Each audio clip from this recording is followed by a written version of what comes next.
আজকে আমাদের প্রথম রমজান, আর প্রথম রমজানে কি কি তৈরি করলাম, কি কি খেলাম, সেটাই আজকে আপনাদের সাথে শেয়ার করব। তেমন একটা বেশি কিছু বানাইনি, খুব অল্প করেই আয়োজন করেছি, কারণ বেশি কিছু বানালে তো খেতেই পারি না, শুধু শুধু ফেলে দিতে হয়। এই জন্য ভেবেছি এবার রমজানে একদম কম খাবার তৈরি করব। আসসালামু আলাইকুম, সবাই কেমন আছেন? আশা করি সবাই অনেক ভালো আছেন। এই তো আব্বু আমাদের জন্য অনেকগুলো মিষ্টি নিয়ে এসেছে। আসলে আব্বু এগুলা গিফট পেয়েছে, আমার একটা আঙ্কেল আব্বুকে গিফট করেছে এতগুলো মিষ্টি। এখন চিন্তা করেন এই রমজান মাসে এতগুলো মিষ্টি আমরা কিভাবে শেষ করব। আসসালামু আলাইকুম, কেমন আছেন সবাই? আশা করি ভালো আছেন।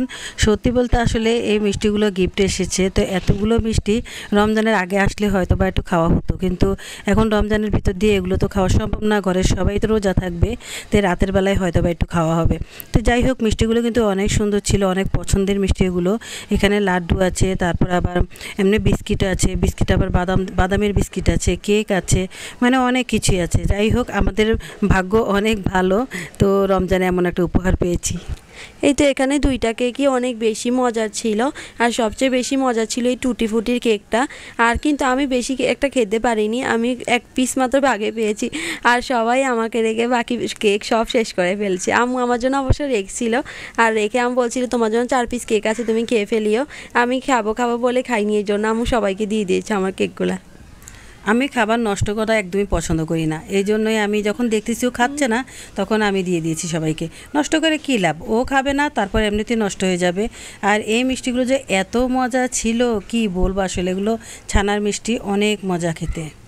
এই রকম একদম ছানার এরকম মিষ্টি আমি আর কখনো খাইনি। এই মিষ্টিগুলো খুবই মজা ছিল, আর এই মিষ্টিটা এতটাই মজা ছিল যে আমরা শেষ পর্যন্ত এটাকে এখন ডিপে রাখতে হয়েছে 2-3টা টুকরাকে, কারণ নষ্ট হয়ে যাচ্ছিলো। এতগুলো মিষ্টি আমরা কিভাবে শেষ করব।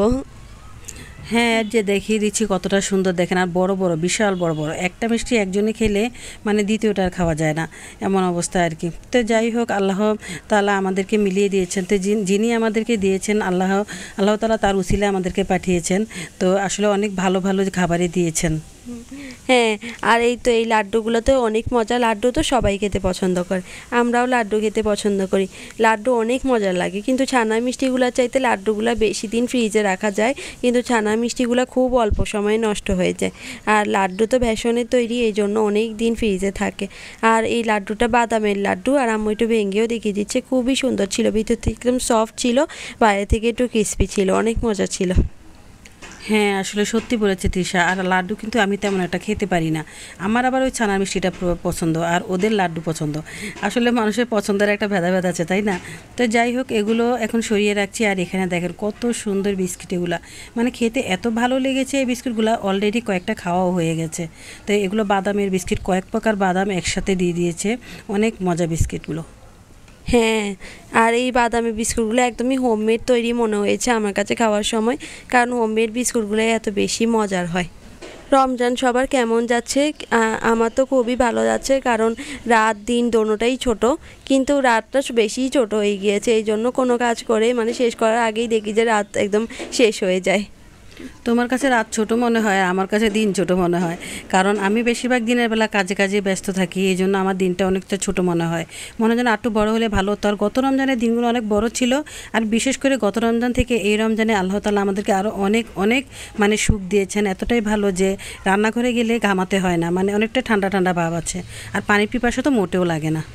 ভোর রাতে উঠলে তো মনে হয় যে একদমই মানে শীতকাল, কারণ এত বেশি ঠান্ডার পরে, আর ফ্যানও বন্ধ করে রাখতে হয়। আর এই তো এখানে আম্মু পুরি বানিয়ে নিচ্ছে, এখানে ইফতারির জন্য পুরি ভাজবো, আর কিছুটা পুরি আমরা ফ্রোজেন করে রেখেও দিব। এবার একদমই সময় পাইনি যে কিছু নাস্তা ফ্রোজেন করে রাখবো। অল্প কিছু নাস্তা ফ্রোজেন করেছি, ওই ব্লগটা আমি পরে আপলোড দিব, কারণ আজকে প্রথম রমজানের ব্লগটাই আগে আপলোড দিয়ে দিই, এই জন্য এটার ভয়েসটাই দিচ্ছি। কিন্তু আমরা ফ্রোজেন রোল, তারপরে একটা মানে সমোসা, এগুলো সব কিছুই কিন্তু ফ্রোজেন করেছি। বিশেষ করে তিশার পরীক্ষা ছিল, তো এই জন্য আসলে আমার তেমন একটা করা হয়নি। তো ওর পরীক্ষা থাকলে জানেন তো, হচ্ছে আমার ক্যামেরাম্যান, তো ক্যামেরাম্যান যদি বাসায় না থাকে তাহলে তো কোনো কাজে হয় না। তো যাই হোক, আবার তোমার দাম বেড়ে যাচ্ছে কই? হ্যাঁ, আর তো এখানে ডালের যে পুরটা ওটা আম্মু আগে থেকেই করে রেখেছিল। এখন ওই পুরটাই আপনাদেরকে দেখিয়ে দিচ্ছি। খুব সুন্দর হয়েছে, অনেক মজার হয়েছিল কিন্তু এই পুরটা। বা অন্যান্য সময় তো তেমন একটা আম্মু মশলা ব্যবহার করে না, কিন্তু রমজানের পুর হিসেবে অনেক বেশি মশলা দিয়েছে। আর এখানে একটা একটা প্লাস্টিক দিয়ে এরপরে পুরিগুলো রেখে দিব, কারণ ছ্যাঁকা দিয়ে রাখতে অনেক বেশি ভেজাল লাগছিল এতগুলো পুরি। এই জন্য বলছে যে প্লাস্টিকে একটা একটা দিয়ে রেখে দিব, তাহলে আর লেগে যাবে না। হ্যাঁ, এটা আসলে এভাবে রাখলে হয় কি, যখন নামাবো তখন প্রায় 15 মিনিট আগে নামিয়ে রাখলে পরে আস্তে করে খুলে যায়, নিজে নিজেই খুলে যায়, তখন আর বেজে থাকে না আর কি। আর আমরা কিন্তু পুরো রেসিপিগুলো শেয়ার করছি না, কারণ মানে সময় একদমই অল্প, এই জন্য আমরা পুরটা বানানো দেখালাম না, কিন্তু এই জন্য আর কি একটু সীমিত করে দেখাতে হচ্ছে। আর এমনিও তো আপনারা আমাদের পুরো ব্লগ দেখেনও না, আর এই জন্যই তো আমাদের ভিউ আটকে যায়। আর আমরা এটা বুঝতে পারি, মানে আপনারা প্রথমে একটু করে দেখে তারপরে চলে যান, ব্লগটা ফুল ওয়াচ করেন না। এই জন্য আমরা এখন আর পুরো রেসিপি দেখাতে আগ্রহ অনুভব করি না। সত্যি বলতে এটা একটা কষ্টদায়ক কথা, কারণ এত কষ্ট করে একটা ব্লগ বানাই আপনাদের জন্য, আর আপনারা যখন পুরোটা দেখেন না অনেক খারাপ লাগে। আসলে অতটা বড় ব্লগও আমরা করি না, যেহেতু বিরক্ত হয়ে যাবেন এরকমভাবে করি না, কিন্তু তারপরেও যেন কেন দেখেন না সেটাই বুঝতে পারি না, খুব কষ্ট লাগে তখন। আচ্ছা, যাই হোক, এখানে আম্মু একটার উপর একটা পলিথিন দিয়ে সুন্দর করে পুরিগুলো রেখে দিয়েছে। আর এই পুরিগুলো আমরা এখন সুন্দর করে একটা পলিথিনের ভিতরে ঢুকিয়ে এরপরে ফ্রিজে রেখে দিব। আর আর এটার কিন্তু একটা সিস্টেম আছে, এটা যদি আপনি সাথে সাথে নামিয়ে সাথে সাথে তোলার চেষ্টা করেন তাহলে পুরিগুলো ভেঙে যাবে। এটাকে আপনি কিছুক্ষণ মানে 15 মিনিটের মতো নামিয়ে রাখতে হবে, তারপর নিজে নিজে এটা খুলে যাবে, একটা একটা করে উপর থেকে নেবেন আর ভেজে ফেলবেন, ব্যাস। কিন্তু এর আগে যদি আপনি এটা জোড়াজুড়ি করে মানে এটা খোলার চেষ্টা করেন তাহলে কিন্তু ভেঙে যাবে, গুঁড়ো গুঁড়ো হয়ে যাবে, আর ভাজতে পারবেন না। আর বিশেষ করে ঘরোয়া পুরি জানেন তো, বেশি করে একটু ডাল দেওয়া হয়, তো এই জন্য একটু মুচমুচে টাইপসের হয়। হ্যাঁ, কারণ আমরা প্রথমে এই ভুলটা করেছিলাম। আমরা যখন নামিয়েছি আমি তখন তাড়াতাড়ি করে খোলার চেষ্টা করছিলাম, তখন আমার 2টা পুরি ভেঙে গিয়েছে। পরে আম্মু বলেছে যে কিছুক্ষণ এটাকে রেখে দাও, এটা নরম হলে নিজে নিজেই উঠে যাবে। পরবর্তীতে আমি দেখি যে নরম হওয়ার পরে নিজে নিজে এটা উঠে গিয়েছিল। আর এখানে যেহেতু প্রথম রমজান, সেহেতু আম্মু একটু মাংস রান্না করছে, আর মাংসের ভিতরে এটা হচ্ছে খাসির মাংস। খাসির মাংসটা আমাদের খুবই পছন্দ, কারণ এটাতে কারো অ্যালার্জি হয় না। অন্যান্য মাংসে গরুর মাংস খেলে আমাদের অনেক বেশি অ্যালার্জি হয়ে যায়, এই জন্য আম্মু বলছে যে থাক, প্রথম রমজানে তোমাদের জন্য খাসির মাংসই রান্না করি। তো খাসির মাংসটা আসলে রান্না করার জন্য যে মশলাগুলো ইউজ করেছি একদমই সিম্পল। আর এর আগে আমি লেবুর রস দিয়ে খাসির মাংসটা ভালো করে ধুয়ে নিয়েছি, যেহেতু যাতে গন্ধ না আসে এই জন্য। আর এটা একদমই আমি শুকনো শুকনো করে রান্না করব, কারণ রমজানে ঝোলের কোনো তরকারি আমাদের ঘরে খাওয়া যায় না। অনেকেই শুনেছি যে ঝোলের তরকারি দিয়ে না খেতে পারলে ভালো লাগে না, কিন্তু আমাদের ঘরে ঝোল কোনো থাকতেই পারে না রমজানে। আমি রমজান আসলে ঝোল একদমই টোটাল বন্ধ করে দিই, সব ভুনা ভুনা করতে হয়। আর এই তো এখানে আমি আলু ভর্তার জন্য পুরটা করে নিয়েছি। সবাই বলে যে রমজানে 2-3 কেজি ওজন কমাবে, আসলে কি সবাই কমাতে পারে? আসলে কিন্তু কেউই রমজানে ওজন কমাতে পারে না। দিনের বেলা না খেলে কি হবে, রাতের বেলা তো সব খেয়ে শেষ করে ফেলি, এই জন্যই আর ওজন কমে না। আর সব কিছু তো তেল দিয়ে বানাই, আর তেলই তো আমাদের ওজন বাড়ায়। আর এই তো এখানে আমরা একটা মশলা নিয়ে নিচ্ছে, এই মশলাটা আমরা আগে থেকে তৈরি করে রেখেছিলাম। এখানে টমেটো, ধনিয়া পাতা আর হচ্ছে ধনিয়া পাতা আর পেঁয়াজ দেওয়া। হ্যাঁ, পেঁয়াজ দেওয়া আছে, মানে টমেটো, ধনিয়া পাতা, পেঁয়াজ কাটাকাটি করতে হবে না। এরকম একটা পিস দিয়ে দিলে আপনার চনা বলেন, আপনার যে কোনো কিছু, আপনি লুডুস বলেন, সব রান্না হয়ে যাবে, মানে কাটাকাটির কোনো ঝামেলা নেই আর কি। আর এই তো এখানে সিদ্ধ আলুটাকে ভেঙে দিচ্ছি, আমরা এখানে চনা ভাজা করছি। আর আমাদের ট্রেডিশন অনুযায়ী তো চনা ভাজা না খেলে আমাদের শান্তিই হয় না, এই জন্য। আর 2টা আলু আম্মু এখানে দিয়েছে, কারণ আমি আম্মুকে একটু বেশি করে আলু দিতে বলেছিলাম। আর এই আলুগুলাকে এখন আমরা সুন্দর করে ভাজা ভাজা করে ফেলবো মশলার সাথে। হ্যাঁ, সত্যি আসলে এভাবে খেতে কিন্তু অনেক মজা হয় না? এই আলু আগে তো আমরা আলুকে ছোটো ছোটো করে কেটে কেটে দিতাম, যখন আমরা মানে ছোট ছিলাম, আমার দাদি দেখতাম এভাবে দিত। কিন্তু এখন এই ভর্তা বানিয়ে যে আলুটা দেয় না, এটা আমাদের অনেক ভালো লাগে, চনাটা। হ্যাঁ, ভর্তা বানিয়ে আলুটা দিলে অনেক বেশি মজার হয় কিন্তু। আর এই তো এখানে আম্মু সিদ্ধ করা চনা থেকে 1 কাপ চনা নিয়ে নিয়েছে। এবার আমাদের রমজানে একদম লেট হয়ে গিয়েছে, আমরা আগে থেকে চনা সিদ্ধ করে রাখতাম, তারপরে পেঁয়াজুর ডাল করে রাখতাম। কিন্তু এবার রমজানে আমাদের এতটাই বেশি দেরি হয়ে গিয়েছিল যে আমরা এগুলো প্রথম রমজানের দিনই সিদ্ধ করতে হয়েছে। আর আম্মু কিন্তু চনার সাথে একটু চটপটির ডালও দিয়েছে।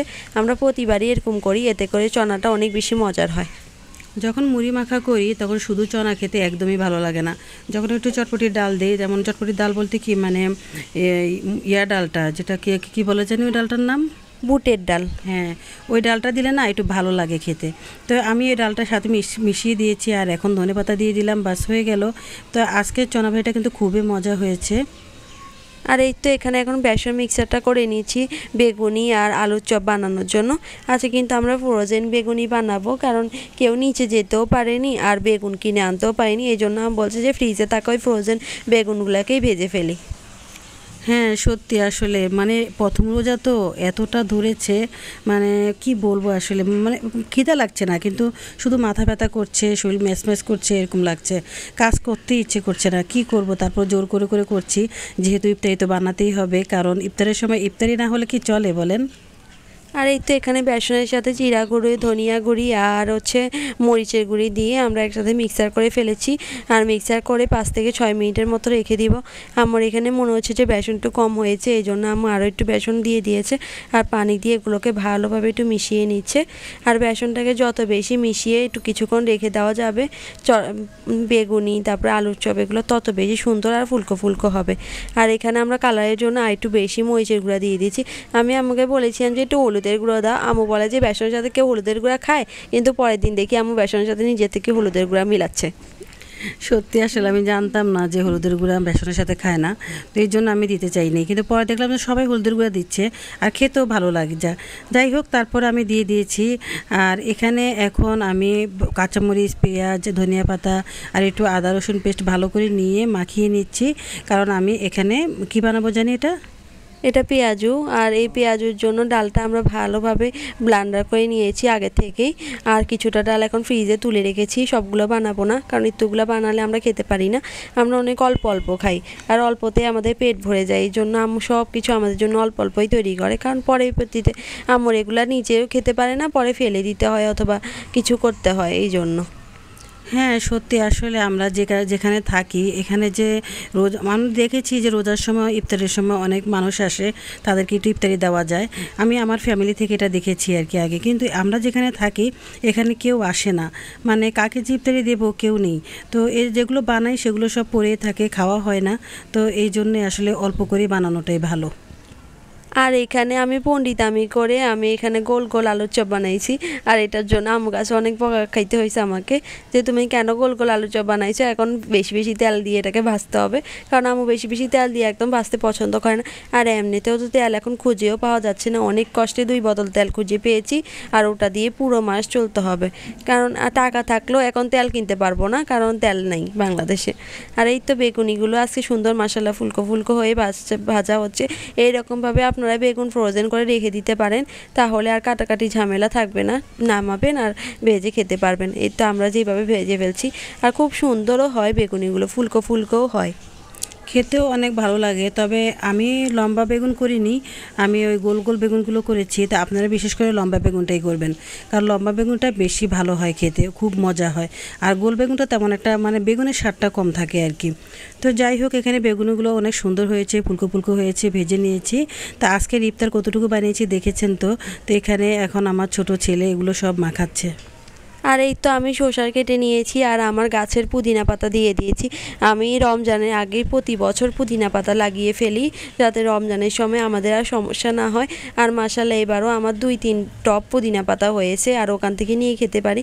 এরপরও মাঝে মাঝে আম্মু বাজার থেকে নিয়ে আসে, কারণ প্রতিদিন যদি আমার গাছ থেকে খেতে চাই তাহলে আমার গাছই আর থাকবে না। বিশ্বাস করেন, ও যদি 10টা টপও থাকে তারপর আমার কিনতে হবে, জানেন কেন? কারণ ও পাতা ছিঁড়তেই দিতে চায় না, ও এত কিপটার মতো পাতা ছিঁড়ে যে আমার পরিমাণ মতো পুদিনা পাতা হয় না। মানে আমি যে পরিমাণে পোকে দেই এই পরিমাণে ও আমাকে দেয় না, ও আমাকে 5টা 6টা 10টা এরকম দেয়। তো এরকম পাতা দিয়ে লাভ আছে বলেন? তো এই জন্যই আমার কিনতে হয়, বুঝছেন। আর এই তো এখানে আব্বু তরমুজ নিয়ে এসেছে। তরমুজটা কিন্তু একদমই মিষ্টি ছিল না, পুরাই পানি পানি, মানে বছরের প্রথম তরমুজ খেলাম, কিন্তু তাও আবার পচা, খারাপ, কি বলবো আর, ভাগ্য খারাপ হলে যা হয় আর কি। আর এই তো পানি ঢেলে নিচ্ছি, পানি আর খেজুর দিয়ে ইফতারি প্রথম করব, এরপরে ওই ইফতারগুলো খাবো। আচ্ছা, আজ এই পর্যন্ত। আপনারা সবাই সুস্থ থাকবেন, ভালো থাকবেন, আর ব্লগ পছন্দ হলে একটা লাইক দিতে ভুলবেন না। আল্লাহ হাফিজ। হ্যাঁ, এখন এই যে ইফতারের জন্য পানি ঢেলে নিচ্ছি, আর কিছুক্ষণের মধ্যে আজান দিয়ে দেবে। এখন বিদায় নিচ্ছি, আল্লাহ হাফেজ।